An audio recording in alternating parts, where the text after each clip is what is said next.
اللہ رب العزت نے ہمیں بے شمار نعمتیں عطا فرمائی. اگر ہم اپنی آنکھوں سے دیکھنے لگ جائیں تو ہماری نگاہیں تھک جائیں.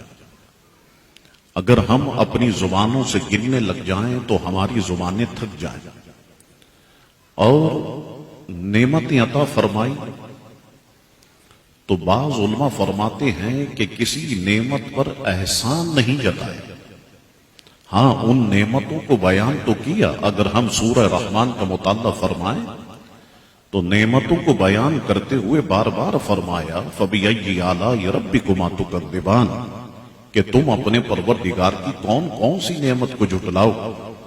فرماتے ہیں نعمتیں عطا فرمائی، بغیر ستون کے قائم نیلا آسمان دیا، زمین کا بچھونا دیا، رواں دواں ندیاں دی، ٹھاٹے مارتے ہوئے سمندر دیے، ماں باپ دیے، بیوی بچے دیے، دوست و احباب دیے، مال و زر دیا، دوڑتی گاڑیاں دی. نعمتیں عطا فرمائی لیکن کسی نعمت پر احسان نہیں جتایا. فرماتے ہاں جب اپنے محبوب کو اس دنیا میں بھیجا تو اب فرمایا لقد من اللہ علی المؤمنین، اے مسلمانوں یہ میرا احسان ہے کہ میں نے اپنا لاڈلا اور پیارا محبوب تمہیں عطا فرما دیا.